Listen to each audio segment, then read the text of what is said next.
మహాత్మా శ్రీ బసవేశ్వర జయంతి సందర్భంగా ప్రత్యేక కార్యక్రమం చేపట్టి ఆయనకు నివాళులర్పించారు. మహాత్మా శ్రీ బసవేశ్వర 892వ జయంతి సందర్భంగా కరీంనగర్ జిల్లా యంత్రాంగం ఆధ్వర్యంలో కలెక్టరేట్ కార్యాలయంలో జరిగిన కార్యక్రమం సందర్భంగా బసవేశ్వర చిత్రపటానికి జిల్లా కలెక్టర్ పమేల సత్పతి, అదనపు కలెక్టర్ ప్రఫుల్ దేశాయి, డిఆర్ఓ వెంకటేశ్వర్లు పూలమాలలు వేసి ఘనంగా నివాళులర్పించారు. మూఢనమ్మకాలకు వ్యతిరేకంగా వాటిని రూపుమాపడంలో తన బోధన ద్వారా బసవేశ్వరుడు చేసిన కృషి ఎనలేనిదని, మూఢాచారుల నుండి కాపాడడానికి ఆయన చేసిన సేవలు విశేషమైనవని కొనియాడారు. సమాజంలో కుల, వర్ణ, లింగ వివక్షతకు వ్యతిరేకంగా పోరాడిన గొప్ప అభ్యుదయవాది బసవేశ్వరుడని పేర్కొంటూ నివాళులర్పించారు. కార్యక్రమంలో లింగాయత్ కుల సంఘం నేతలు, వీరశైవ మహాసభ నేతలు, అధికారులు హాజరయ్యారు.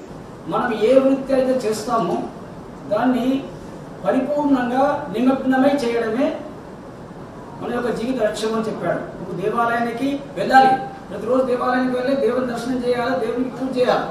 కానీ అంతకంటే ఉన్నతమైనటువంటిది భగవంతుడు ఏం కోరుతున్నాడంటే, నువ్వు ఏ వృత్తి అయితే చేస్తావో ఆ వృత్తిని పరిపూర్ణంగా 100% విజయవంతమయ్యే విధంగా చేయాలని బసవేశ్వరుడు మనకు బోధించాడు. కాబట్టి మనము ఏ వృత్తి చేసినా అది చిన్నదా పెద్దదా అనేటువంటిది కాకుండా ఆ వృత్తికి మనం న్యాయం చేయవలసి ఉంటుందని బసవేశ్వరుడు చెప్పాడు.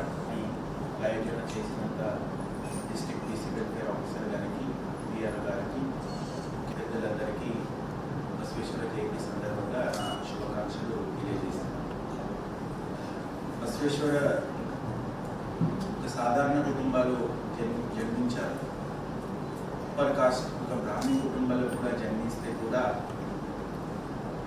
ఆ టైంలో అంటే 12th century ADలో అప్పుడు ఉన్న ఒక కాస్ట్ సిస్టమ్ కావచ్చు, కాస్ట్ డిస్క్రిమినేషన్, జెండర్ ఇన్ఈక్వాలిటీ, తర్వాత బ్రాహ్మణ కుటుంబాలు కూడా జన్మిస్తే కూడా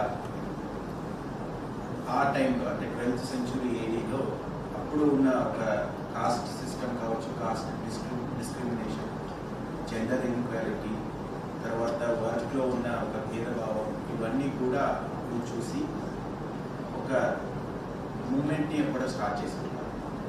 ఇప్పుడు కూడా కర్ణాటకలో బసవన్న అంటే ఒక దేవుడుగా పూజిస్తారు. కర్ణాటకలో చాలామంది ఎవ్రీ హౌస్లో ఇప్పుడు వెళ్తే కూడా బసవన్నగా ఒక ఫోటో ఉంటుంది. Not only in temple, every house also. ఎందుకు అంటే వాళ్ళు అప్పుడు మనకి చెప్పిన ఒక ఈ ఎథిక్స్ ఏముంటుంది అంటే, ఎథిక్స్ అంటే మోరల్, మనం ఎట్లా మనము జీవించాలి, ఒక మనం హ్యుమానిటీని ఎట్లా ట్రీట్ చేసుకోవాలి అన్నది అప్పుడు 12th centuryనే స్టార్ట్ చేస్తుంది.